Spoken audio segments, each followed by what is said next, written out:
번째 연사님도 무대 위로 모셔보도록 할 텐데요. 최근에 이 디지털 자산하면 가장 많이 언급되고 있는 게 바로 이 분야가 아닐까 싶습니다. 미국 그리고 유럽 쪽 또 국내 할 것 없이 굉장히 화두가 되고 있는 스테이블 코인 생태계에 대한 이야기도 저희가 나눠봐야 될 것 같은데요.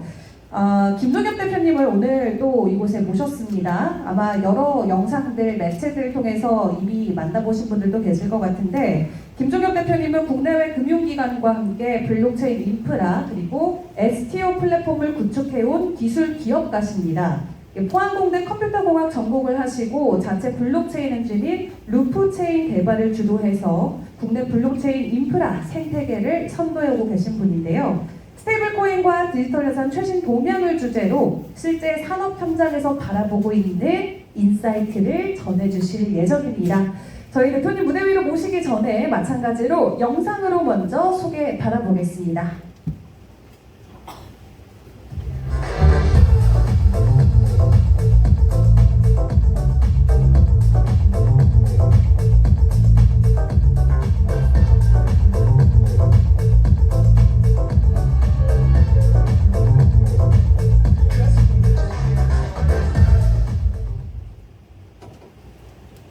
네, 여러분 김종엽 대표님을 큰 박수와 환호로 무대 위로 모셔보도록 하겠습니다. 네, 안녕하세요. 파라메터 김종엽입니다. 이제 거창하게 소개시켜 주셨는데, 저는 앞서 이제 교수님께서 블록체인과 크립토 암호화폐 가상자산에 대한 일반적인 말씀을 주셨으니까, 저는 이제 스테이블 코인에 포커스해서 좀 말씀을 드리도록 하겠습니다. 사실 스테이블 코인 여기 굉장히 핫하죠. 이게 우리나라가 언제부터 이렇게 스테이블 코인에 관심이 있었나, 제가 구글 트렌드를 좀 살펴보니까 작년 이맘때였던 것 같아요. 2024년 4분기 정도부터 구글 검색량이 엄청 국내에서 늘어납니다. 아마 그 이유는 미국에서 친크립토 성향의 트럼프 정권이 들어서면서 그에 관심이 많이 가졌던 것 같고요. 그러다가 올해 5월에 우리나라 대선 기간 중에 이재명 대통령이 후보 시절에 워낙 스테이블 코인 발행이 필요하다 라는 얘기를 하면서 국내에서 관심이 아주 급증하게 됐습니다. 그 이후에 실제 제도화가 지금 이루어지고 있는 과정이고요. 사실 뒤에서 설명드리겠지만 이거는 제대로 된 의식 갖고 있는 누가 대통령이 됐다 하더라도 한국은 정말 이 원화 스테이블 코인 발행할 수밖에 없는 상황이거든요. 그런 부분들 좀 설명드리겠습니다. 사실 스테이블 코인 요즘 핫하지만 나온 지는 이미 10년도 전에 2014년도에 이 세상에 나왔고 디지털 자산 분야에서는 완전한 기초통화 역할을 하고 있는 상황입니다. 하지만 이제는 그 영향력을 결제라든지 실생활까지 넓혀가고 있죠. 오늘 저는 이제 스테이블 코인이 포함된 디지털 자산의 시장의 어떤 현 위치가 어떤지, 그리고 그 과정에서 스테이블 코인이 뭐고 왜 필요한지, 미래가 어떤지, 그리고 그걸 이해하기 위해서 아주 간단한 핵심적인 블록체인 기술들 몇 개 좀 소개시켜 드리고, 마지막으로 스테이블 코인을 활용한 투자 기회들 설명드리도록 하겠습니다.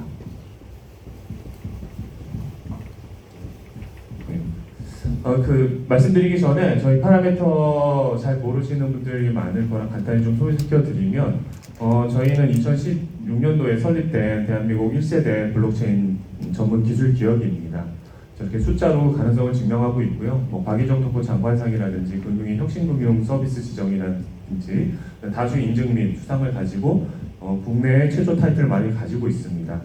금융권에 많은 솔루션을 구축하고 있고요. 디지털 자산 분야에도 저희가 2017년도에 아이콘이라는 프로젝트, 그 당시에 15만 이더를 ICO를 성공했었고, 그 당시는 이더리움이 30만 원뿐이 안 했었기 때문에 한 450억 정도 펀딩을 받아서 지금까지도 프로젝트가 잘 유지되고 있고, 바이낸스 등 국내 업비트, 비슷한 이런 곳에 다 상장되어 있습니다. 그리고 현재는 뒤에 설명드릴 탈중앙화 금융의 인프라로서 작동하고 있으니까 관심 한번 가져주시면 좋고요. 또 라인에도 저희가 블록체인 엔진을 공급했고, 그게 카카오와 합병해서 카이아라는 체인으로 지금 워킹하고 있습니다. 그 외에 공공기관에도 다양한 블록체인 솔루션 플랫폼 계속 구축해오고 있고요. 그러니까 한마디로 대한민국 블록체인 1등 회사다, 이렇게 생각해 주시면 될 것 같습니다. 네, 암호화폐 현재 시장 잠깐 한번 어느 정도 규모로 이게 워킹하고 있는지 설명을 드리면 좋을 것 같아요. 시가총액을 보여주는 표인데 현재 한 4천조, 5천조 이 정도의 전체 시장 규모를 만들고 있습니다. 비트코인이 반 이상을 차지하고 있고요. 이렇게 뭐 4천조, 5천조 하면 어느 정도 규모인지 생각하기 어려우시잖아요. 오른쪽 차트 보면 S&P 500 전체 시장, S&P 500의 전체 시총 대비 암호화폐 시장이 한 7% 정도, 그리고 미국 국채 시장, 전체 미국 국채 시장 대비 약 13% 정도 차지하고 있어서 현재는 완전한 글로벌 투자 자산군으로 자리를 잡아 있다 이렇게 말씀드릴 수 있습니다. 특히 요즘 들어서는 이 전통 금융과 본격적으로 융합이 되고 있다고 할 수 있는데요. 대표적인 사례가 비트코인과 이더리움 등의 어떤 ETF 등을 통한 기관 투자자들 유입입니다. 이 월별로 그 펀드에 들어오는 돈을 나타내는 그래프인데요. 보시면은 순유출보다 대부분이 다 순유입이 많고요. 이더리움도 그렇고 이 비트코인도 마찬가지입니다. 그리고 녹색 그래프가 실제 펀드에 유입되어 있는 기관 자금들인데요. 지속적으로 늘어나고 있는 걸 볼 수 있죠. 특히 스테이블 코인 같은 경우도 뭐 앞서 잠깐 말씀 나왔지만 뭐 탈중앙화 금융, 디파이라든지 리얼월드 에셋, RWA 같은 곳들의 시장 성장의 핵심 축으로 스테이블 코인이 자리 잡으면서 발행량이 뭐 300, 400조, 500조를 넘어가고 있는 상황입니다. 이런 암호화폐 시장과 스테이블코인을 이해하는데 가장 핵심이 되는 블록체인 기술 몇 개만 좀 말씀을 드릴게요. 여기서 혹시 그 비트코인 백서 보신 분 계신가요? 역시 한 분도 안 계시네요. 네. 사실 비트코인 백서 한번 오늘 여러분 다 암호화폐 디지털 자산에 관심 있으신 분들이니까 돌아가시면 한번 찾아보세요. 8페이지뿐이 안 되고 당연히 한글로 다 돼 있고요. 그 중에서 첫 번째 장만 딱 보시면 됩니다. 이 사토시 나카모토 사실 누군지도 모르고 개인인지 단체인지도 모르는데 그 사람의 생각, 비트코인을 만들었고 어떤 목적으로 만들었는지 첫 번째 장만 읽어보시면 돼요. 그러면 어디 가서 여러분 다 비트코인 백서, 넌 비트코인 백서도 안 보고 투자하냐 이런 말 하실 수 있습니다. 그리고 사토시가 뭐 살아있는 사람인지 뭐 누군지 모르니까 뭐 언론 인터뷰 같은 게 한 게 없어서 그의 생각을 정확히 알 수는 없어요. 하지만 이 백서와 그리고 2009년 1월 3일 비트코인 첫 번째 블록이 채굴됐는데 그 블록 안에 그 당시 더 타임즈에 기사 제목이 하나 이렇게 링크로 들어 있습니다. 그래서 자신의 생각을 얘기하려나 보다라고 생각하고 있죠. 저 기사 제목은 영국 그 재무장관이 또 은행들을 위한 두 번째 구제금융을 해야 되는 상황이다라고 하는데 기사 내용은 어떤 글로벌한 이 중앙은행과 은행 위주의 금융 시스템의 실패를 지적하는 글이에요. 그래서 아마 사토시가 비트코인을 만든 목적, 그 당시 이제 금융 위기 시기 때 나왔기 때문에 중앙은행과 은행, 정부 중심의 중앙화 주체라는 문제를 해결해야겠다. 탈중앙화 방식으로 해결해야겠다. 그리고 여러분 이 순간에도 지금의 여러분이 가지고 있는 현금의 가치는 지속적으로 떨어지고 있잖아요. 그 이유는 돈을 무한도로 계속 찍어내고 있기 때문이죠. 모든 전 세계 중앙은행은 돈을 무한대로 찍어내고 있습니다. 그렇기 때문에 이렇게 무한하게 화폐가 발행되는 것에 대한 문제를 해결하기 위해 어떤 유한한 화폐를 만들어야겠다. 이 두 가지가 비트코인의 어떤 핵심 가치였습니다. 이걸 기억하시고요. 또 이제 여러분들 투자하시다 보면은 뭐 퍼블릭 체인, 프라이빗 체인 막 이런 얘기들이 막 나올 거예요. 이거 잠깐만 좀 이렇게 사분면에서 설명을 드리고 싶은데 기본적으로 이 퍼블릭과 프라이빗을 나누는 기준은 어떤 접근성 위주이기 때문에 그 블록체인에 있는 데이터를 누구든지 다 볼 수 있다. 이렇게 되면 퍼블릭 체인으로 보시면 되고요.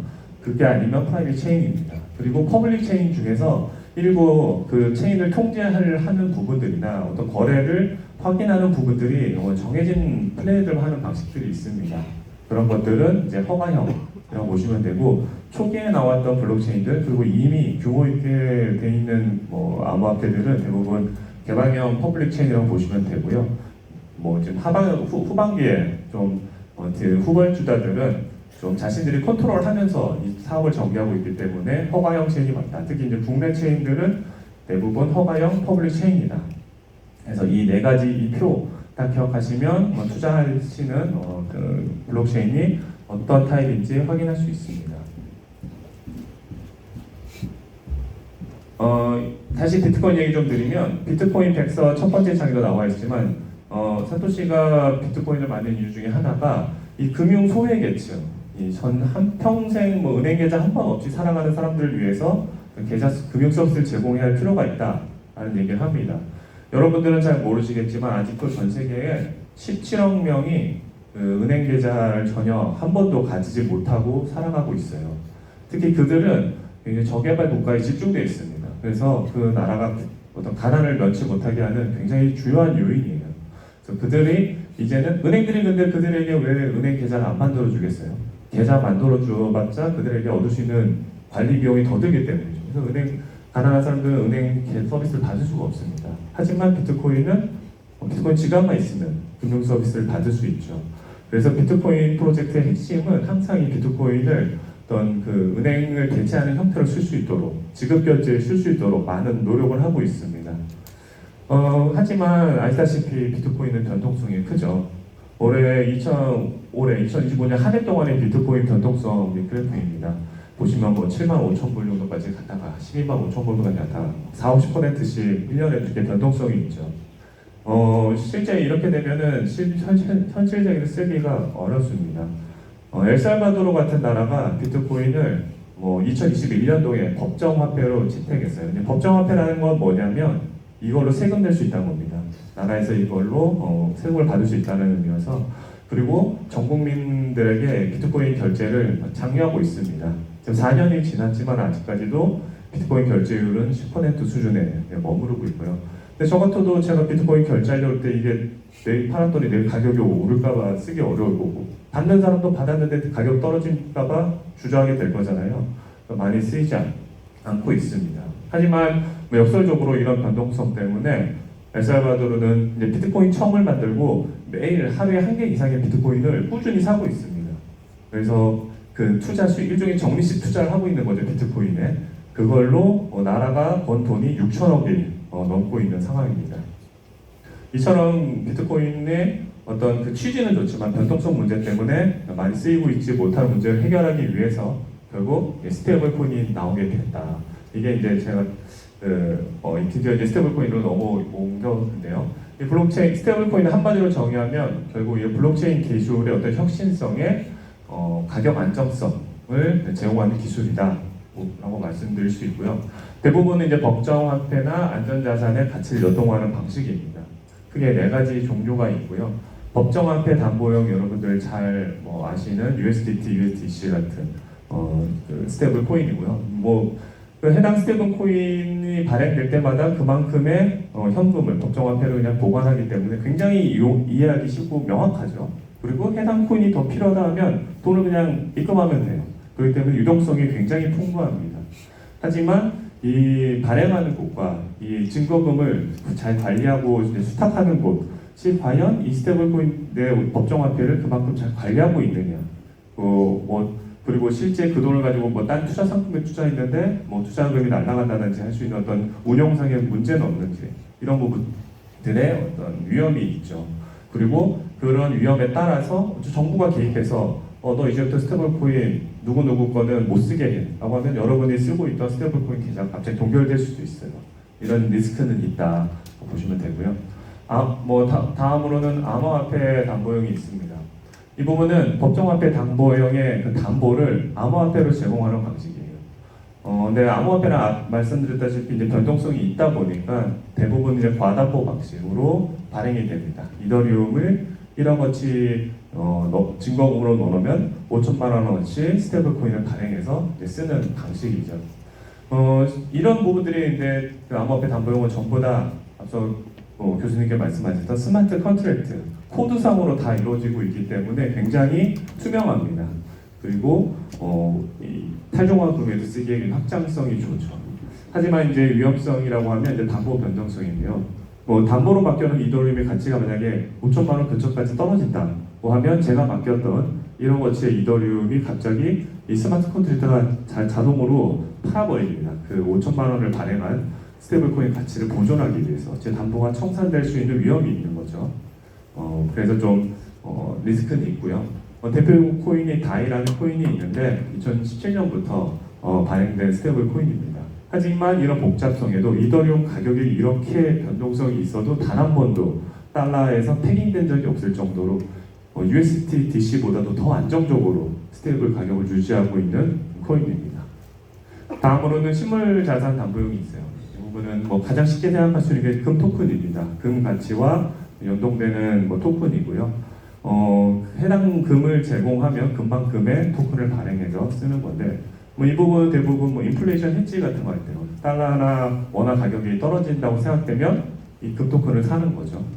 여러분들 익숙하신 분도 있을지 모르겠지만 이 팍스지 코인 같은 경우가 금 토큰의 대표적인 상품이고 발행량이 2조 원이 넘습니다. 지금 많은 전 세계 암호화폐 투자자들은 법정화폐나 스테이블 코인이든 비트코인 가격이 좀 하락이 예상되면은 금 토큰들을 많이 사고 있어요. 하루 거래량도 2천억이 넘을 정도로 굉장히 활발하게 거래되고 있는 토큰입니다.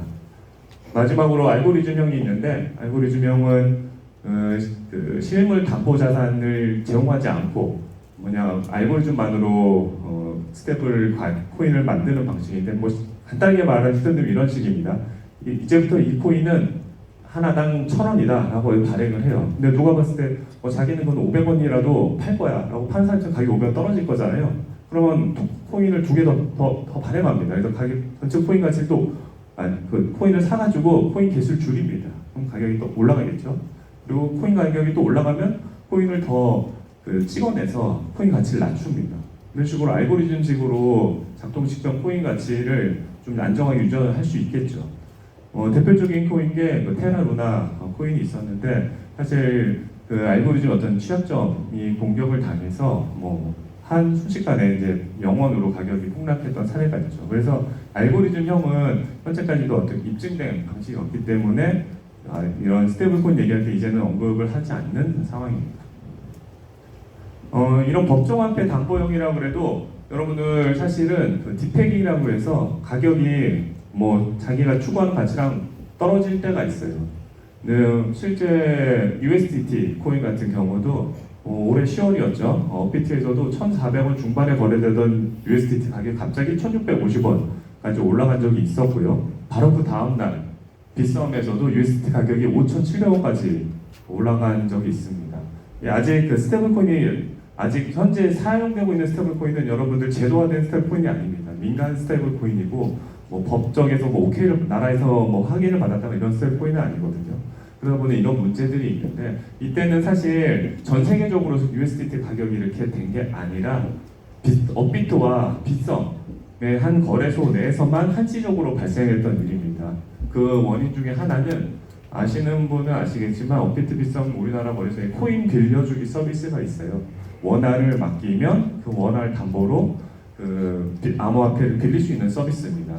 이 서비스 쓰는 이유는 대부분 이제 숏 포지션 잡을 때 해당 암호화폐가 떨어질 거로 예상되면 원화를 맡기고 비트코인을 받았다가 가격이 떨어지면 싼 가격의 비트코인을 다시 갚고 원화를 찾으면 되니까요. 그런 식으로 많이 쓰는데 사용자들이 USDT를 많이 써요. 담보로, 그러니까 빌리는 코인으로 가격이 변동성이 적으니까 USDT 빌려서 그걸로 탈중앙 금융 같은 데 투자를 많이 하는데 이 당시에 미중 관세 협정 때문에 달러 가격이 좀 변동이 있었거든요. 그러면서 이 숏 포지션 잡아놨던 것들이 숏 스퀴즈가 나면서 원화를 USDT를 사기 시작하면서 원화를 담보 원화를 팔아서 그래서 이게 사실 USDT 가격이 왔다 갔다 했다보다는 원화 가치가 폭락했던 거거든요. 그래서 원화에 대한 숏 스퀴즈가 있어서 두 거래소에서 이런 일이 있었다. 그래서 이런 일이 항상 스테이블 코인들이 있을 수 있다라고 말씀드릴 수 있고 이렇기 때문에 제도화가 필요합니다. 그리고 USDC 같은 경우도 2023년에 가격이 한 1% 정도 벌어졌던 적이 있어요. 이때는 실리콘밸리 뱅크라고 굉장히 큰 은행인데 그곳이 파산하면서 이런 일이 발생했는데 USDC를 발행하는 서클이라는 회사가 있습니다. 그 회사가 USDC의 증거금 10% 정도를 실리콘밸리 뱅크에 예치해놨다는 게 알려지면서 사람들이 뱅크런이 일어난 거예요. 자기 USDC를 1달러만 그걸 못 받을까봐. 그래서 가격이 벌어졌다가 미국 당국이 빠르게 발표했죠. 실리콘밸리 뱅크 예금은 100% 보전해주겠다라고 하면서 가격이 다시 안정을 찾았습니다. 사실 이거는 이제 스테이블 코인의 문제가 아니라 이 중앙화된 금융, 전통 금융의 문제가 이렇게 디지털 자산 영역에까지도 위험을 줄 수 있다. 뭐 이런 사례로 보시면 돼요. 그래서 여러분들 이제 어떤 스테이블 코인을 하더라도 현재는 이런 가격 변동성이 있을 수 있다. 이거는 감안하셔야 됩니다. 이제 CBDC와 스테이블 코인 차이를 좀 설명드릴게요. 사실 이 CBDC는 그냥 한마디로 중앙은행이 발행하는 스테이블 코인이다 이렇게 보시면 돼요. 그리고 그 방식을 앞서 제가 블록체인 종류 말씀드렸죠. 프라이빗 체인, 자신들이 완전히 통제하는 체인 내에서 발행하는 스테이블 코인이 이 CBDC라고 보시면 됩니다. 이런 거 굉장히 좋아하는 나라가 있죠. 당연히 중국이 이 방식으로 디지털 화폐를 진행하고 있고, 중국은 나라에서는 스테이블 코인을 못 쓰게 하고 100% 인민은행에 스테이블 코인을 쓰게 하는 방식으로 하고 있습니다. 근데 항상 우리나라는 이런 건 왜 또 중국을 따라고 하려고 하는지 모르겠어요. 근데 현재 미국 같은 경우는 아예 CBDC를 법적으로 금지시켰죠. 뒤에서 말씀드리겠지만, 이와 반대로 지금 민간이 지금 이 스테이블 코인 관련 발행하고 유통할 수 있게 하는 법이 바로 퍼블릭 체인에서 스테이블 코인을 발행 유통하는 것이 일반적인 스테이블 코인이다라고 말씀드릴 수 있습니다. 이 중간에 예금 토큰이라는 것도 이제 기사에 보시면 가끔씩 나올 거예요. 이거는 은행이 자신이 갖고 있는 예금을 기반으로 스테이블 코인을 발행하는 방식인데, 어쨌든 기존 금융권, 금융제도권에 어떤 영향을 받는다는 측면에서는 CBDC와 같은 한 축이다 이렇게 보시면 돼요. 자, 이제 스테이블 코인 시장 어느 정도 형성되어 있는지 좀 말씀드리겠습니다. 현재 스테이블 코인은 발행량이 400조를 넘어섰고요. 매년 빠르게 늘고 있어서 5년 내에는 발행량이 4,000조를 넘어갈 거로 보고 있습니다. 특히 온체인 거래량이라는 게 이제 스테이블 코인을 사고 팔고 하는 것이 아니라 블록체인 상에서 거래하는 양이 이미 비자 마스터의 거래량을 넘어선 지가 오래입니다. 디지털 자산의 거래량의 상당 부분이 스테이블 코인으로 이루어지고 있다 말씀드릴 수 있고요. 이런 스테이블 코인을 각 나라별로는 어떻게 지금 준비하고 있느냐 좀 설명드릴게요. 미국 같은 경우 트럼프 정부가 아주 강력하게 드라이브하고 있는데요. 지니어스 액트라든지 크립토 3법이라고 불리는 걸 통해서 이미 행정부 법안 서명은 다 통과됐고 이제 실제 지금 유예 기간 중입니다. 그래서 2027년 초에 이 법안이 시행될 걸로 예상되고 있어요. 법안 시행이 예정됐으면 유예 기간 동안 기업들은 뭐 합니까? 다 법안이 통과하는 날, 법안 시행되는 날 바로 서비스가 오픈될 겁니다. 미국 기업들은 굉장히 많이 준비하고 있고요. 일본은 우리가 굉장히 느리다고 욕하지만 사실은 제도화는 가장 빠른 나라예요. 그 나라의 변함이 느려서 그렇지. 전 세계에서 세계 최초로 2023년도에 스테이블코인 관련된 제도화를 했습니다. 근데 지금 우리나라 한국은행이나 금융위가 얘기하듯이 은행 중심으로 은행만 발행하게 했어요. 여러분들 에나 스테이블코인 아시는 거 있습니까? 3년 동안 한 번이라도 들어보셨어요? 아무도 안 쓰잖아요. 그래서 일본도 올해부터는 민간이 발행할 수 있도록 개정을 했습니다. 그래서 민간 JPYC라는 민간 스테이블코인들이 활발하게 지금 사업을 전개하고 있습니다. 그리고 EU, 영국, 싱가포르 다 스테이블코인에 대해서 EU도 미카법을 통해서 확정을 해놨고요. 싱가포르, 영국도 어떤 시한을 정해놨습니다. 그 시한 내에 스테이블코인을 제도화한다. 우리나라도 사실 대통령이 얘기한 게 있으니까 이게 입법이 금방 될 줄 알았는데 사실 지금 올해 입법은 이제 끌는 것 같고, 사실 내년 초에도 입법이 안 되면 아시다시피 내년은 지선이 있잖아요. 그래서 또 내년 하반기로 밀리게 되는데, 그러면 어떤 일이 있을 거냐, 이거는 가정이지만 제가 좀 말씀드리면, 미국이 이 크립토 3법을 통과시킬 이유, 그냥 스테이블코인 발행해서 미국 국채 더 쓰게 하자, 좋죠. 그리고 클래리티 액트를 통해서 암호화폐와 암호화폐 기반에 투자할 수 있는 상품들을 명확히 했습니다. ICO도 할 수 있어요, 이제 미국은. 그리고 마지막 안티 CBDC를 통해서 민간이 이렇게 CBDC 사업할 때 중앙은행은 방해하지 말아라. CBDC도 하면 안 되고 사업을 방해시키면 안 된다. 라는 법까지 통과시켰어요. 자, 이제 2027년 딱 초가 되잖아요. 여러분들 넷플릭스 아마존 이런데 당연히 스테이블코인 만들고 있습니다. 왜 만들겠어요? 여러분들 원화로 지금 구독료 내시잖아요. 이제 넷플릭스가 코인 만들어서 넷플릭스 코인에 1,000달러어치 스테이킹 해놓으면 평생 구독료 무료입니다. 그럼 여러분들 월 구독료 내시겠어요? 그냥 스테이블 코인 예치해 놓겠어요. 거기다가 뭐 아마존 이런 데도 마찬가지고 구글에서도 구글 코인 나오면 월 이자 5% 줍니다. 그러면 누가 원화를 갖고 있겠습니까? 이거는 막을 수가 없는 흐름이에요. 그거는 사실 우리나라가 이렇게 막을 수도 없어요. 미국이 이 지니어스 액트를 통과한 코인들은 이제 미국 연방 정부가 인정한 미국의 상품입니다. 그걸 한국 정부가 못 쓰게 막는다? 바로 관세 협정도 두드려 맞겠죠. 그래서 이건 피할 수 없는 현실이기 때문에 유일한 대안은 원화는 사실 인기가 없는데 스테이블 코인화해서 조금이라도 그 원화를 좀 더 매력적으로 만들어야 되는 상황입니다. 그래서 저희도 항상 원화 스테이블 코인 이렇게 늦출 때가 아니라 빨리 지금 그 업계 뭐 은행에서 누가 감독하냐 뭐 이런 거 가지고 지금 시간 벌 상황이 아닌데 어쨌든 뭐 그래도 우리나라 정부는 또 한 번 맘먹으면 빨리 가니까 빨리 갈 수 있을 거라 믿고 있습니다. 다음으로 주제 얘기를 하다가 또 길어졌네요. 그럼 딴 나라들은 이 얼마나 준비가 되어 있냐? 우리나라는 여러분 잘 모르시지만 해외는 설문 결과인데요. 이미 해외 송금이나 결제 대부분 쓰려고 준비를 하고 있고 그럼 금융기관들이 얼마나 준비되어 있느냐? 이미 스테이블코인 내일이라도 서비스 개시할 수 있다고 얘기하는 곳이 82%입니다. 다 준비가 다 되어 있고요. 관련된 이제 산업계의 스탠다드와 표준들을 만들고 있는 상황입니다. 굉장히 우리나라 지금 급박한 상황이고요. 그럼 이런 스테이블코인 어디다 쓰냐? 대표적인 게 지급결제 중요하죠. 스테이블코인을 지급결제에 쓰는 이유는 명확합니다. 신용카드나 수입부들 등 레거시의 어떤 금융 인프라 대비 수수료가 거의 10분의 1이고 정산 시간 역시 정산이란 과정 자체가 필요 없습니다. 여러분들이 신용카드를 쓰면 사실 그건 돈이 간 게 아니라 돈을 받을 수 있는 일종의 그 크레딧, 신용자에 계속 왔다 갔다 하는 거예요. 그래서 그거를 뭐 서로 간에 단기 대출이 발생하는 거라서 그거를 처리하기 위한 회계 처리하는 게 굉장히 복잡합니다. 전표라는 게 꼭 필요하고. 하지만 스테이블 코인은 넘어가면 이런 청산 결제 과정 자체가 없는 거죠. 즉시 정산이 일어나는 겁니다. 그렇기 때문에 여러분도 잘 모르겠지만 이미 글로벌에서는 스테이블 코인을 지급 결제 수단으로 많이 쓰고 있습니다. 올해 뭐 8월간에도 뭐 지금 스테이블 코인 사용량이 거의 15조 정도가 되고 있고요. 대부분 B2B 거래 굉장히 많이 쓰고 있습니다. 또 P2P 개인 간 거래도 쓰고 있고요. 여기 보시면 카드라고 되어 있는 부분이 거의 한 2조 원, 월간 2조 원 이상 쓰고 있어요. 여러분들 주변에 쓰시는 거 못 봤잖아요. 전 세계에서 이런 일이 벌어지고 있습니다. 그럼 카드를 어떻게 쓰는 것이냐 라고 보면 이 지급 암호화 크립토 이 선불 충전 카드들이 있습니다.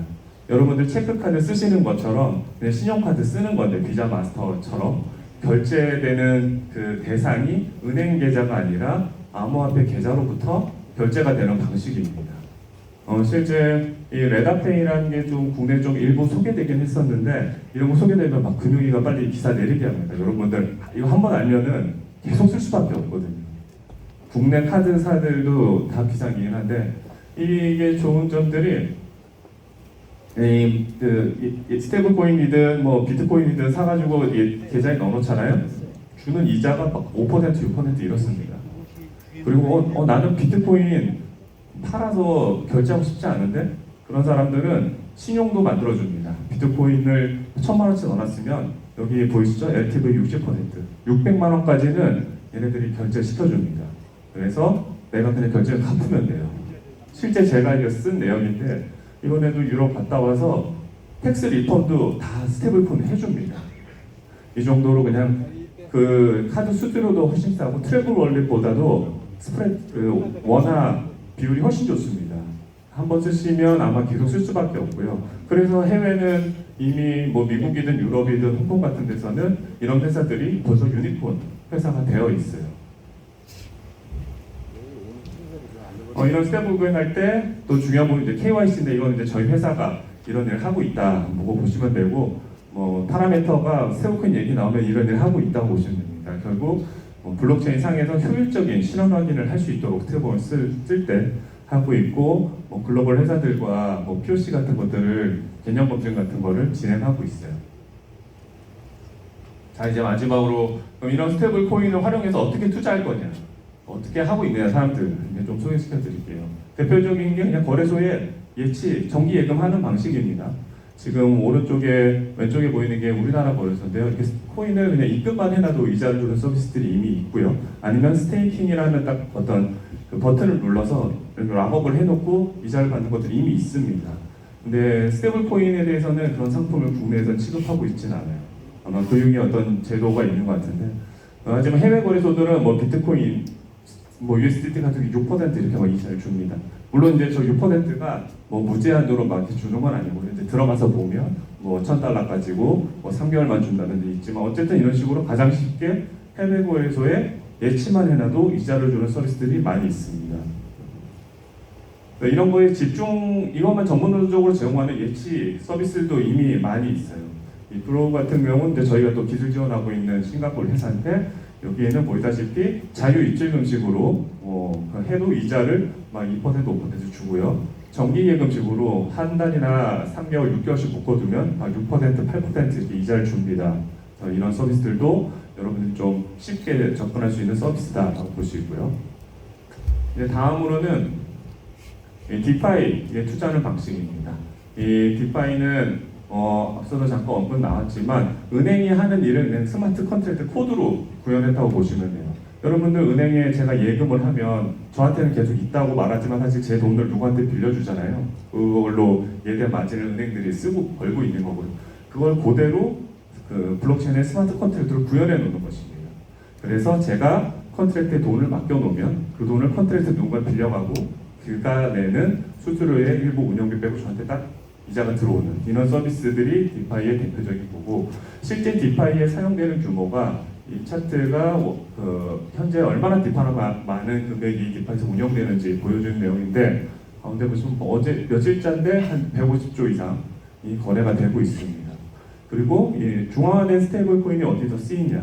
법정 담보형이 USDT, DC 같은 경우인데요.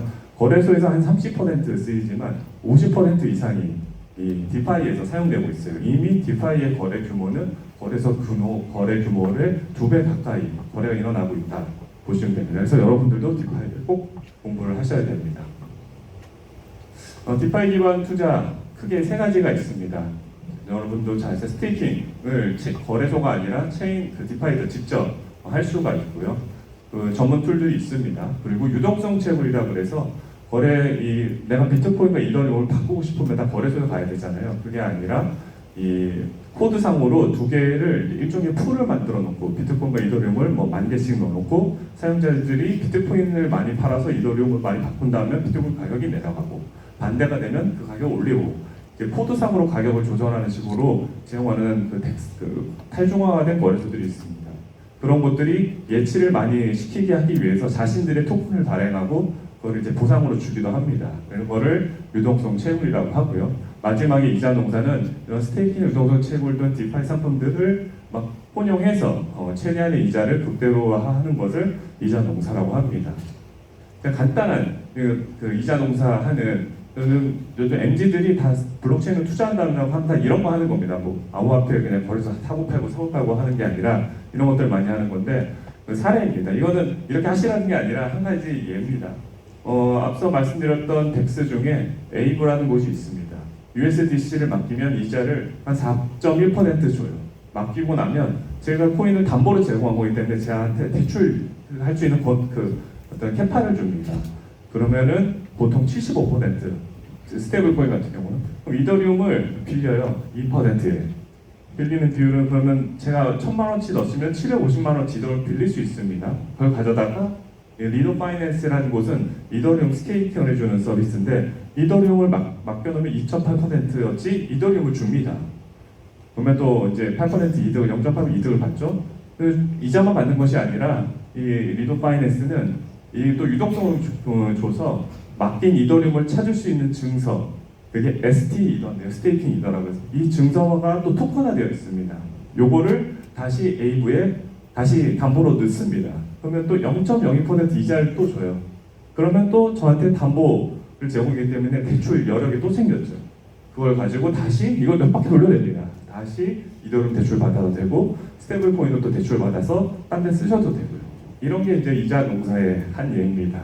사실은 이 부분들이 좀 리스크 있는 부분들은 담보로 제공한 것들이 계속 아까 변동성 때문에 청산되는 리스크는 있어요. 하지만 이런 식으로 단기, 이게 하루 단위로도 이자를 주기 때문에 단기적으로 쓰고 있다 보시면 되고요. 역시나 이런 것들을 자동으로 해주는 서비스들이 많이 있습니다. 저희가 또 그 기술 제공하는 서비스인데 이 회사는 스테이블 코인을 맡기면 해당 스테이블 코인만큼을 뭐 하이아나 이런 그 알트 코인들을 빌려줍니다. 그걸 가지고 해당 알트 코인들은 스테이킹하면은 코인을 주거든요. 스테이킹 이자를. 근데 그 코인 가격이 떨어지면 스테이킹 이자 받는 게 의미가 없잖아요. 그래서 해당 스테이블 코인으로는 반대로 숏 포지션을 잡아놓습니다.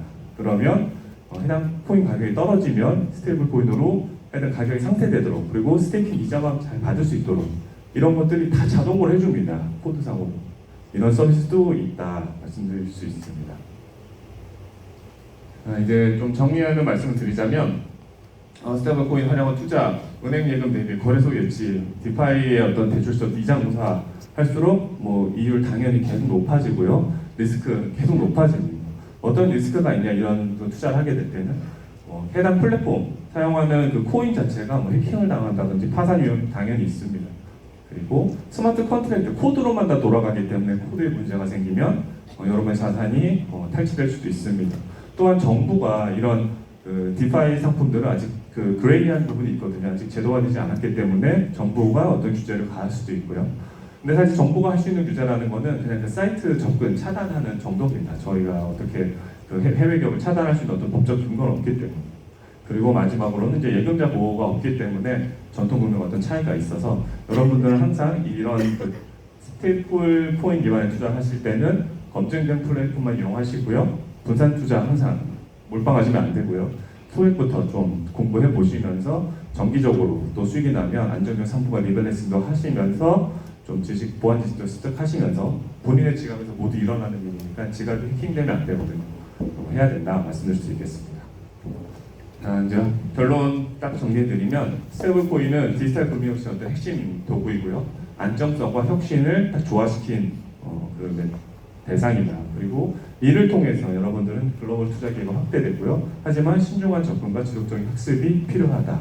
말씀드리면서 오늘 발표를 마치도록 하겠습니다.